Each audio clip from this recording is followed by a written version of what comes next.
നിങ്ങളെ അറിയാനുള്ള കല്ല് നിങ്ങളായിട്ടെടുത്ത് ബാക്കിയുള്ളവർക്ക് കൊടുക്കരുത്. ഇപ്പോൾ ഞാൻ പറഞ്ഞ കാര്യം മനസ്സിലായില്ലല്ലേ? എന്താണെന്ന് വെച്ചാൽ നമ്മുടെ രഹസ്യങ്ങൾ, നമ്മുടെ സ്വന്തം വിഷമങ്ങൾ, ഇതൊക്കെ ബാക്കിയുള്ളവരെടുത്ത് പറയാം. അവരപ്പോഴതൊക്കെ ഭയങ്കര കാര്യമായിട്ട് ഇരുന്ന് കേട്ടോണ്ടൊക്കെ ആയിരിക്കും. പക്ഷെ കുറച്ച് നാൾ കഴിയുമ്പോഴായിരിക്കും മനസ്സിലാകുന്നത് ഇവരുമായിട്ട് എന്തെങ്കിലും ചെറിയൊരു പ്രശ്നം ഉണ്ടായാൽ മതി, ഇവർ ഈ കല്ലുകൾ തന്നെ എടുത്ത് നിങ്ങൾക്ക് തന്നെ നല്ല ഏറ് തരും. നിങ്ങൾ പിന്നെ അവരോട് പറഞ്ഞ നിമിഷത്തെക്കുറിച്ച് ഓർത്ത് നിങ്ങൾ ഒരുപാട് ദുഃഖിക്കേണ്ടി വരും. അതുകൊണ്ട് രഹസ്യങ്ങളൊക്കെ എപ്പോഴും രഹസ്യമായിട്ട് തന്നെ സൂക്ഷിക്കുക, അല്ലാതെ ബാക്കിയുള്ളവരോട് പറയാതിരിക്കുക. എല്ലാം പറയാൻ ഒരാളുണ്ട്, ദൈവം.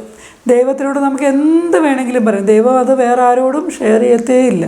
അതുപോലെ തന്നെ മറ്റുള്ളവർ പറയുന്ന കാര്യങ്ങളും നിങ്ങൾ എന്ത് ചെയ്യുക, വേറൊരാളോട് ഷെയർ ചെയ്യാതിരിക്കുക. അതും തെറ്റാണ്. സ്നേഹത്തോടു കൂടി ഇരിക്കുമ്പോൾ ആരെങ്കിലും ഒരു നല്ല കാര്യമോ ഒരു മോശം കാര്യമോ അവരുടെ സങ്കടമോ നമുക്ക് പറഞ്ഞു തന്നാൽ നമ്മളത് ബാക്കിയുള്ളവരോട് പറഞ്ഞു തന്നാൽ നമ്മൾ എത്ര മോശക്കാരാ.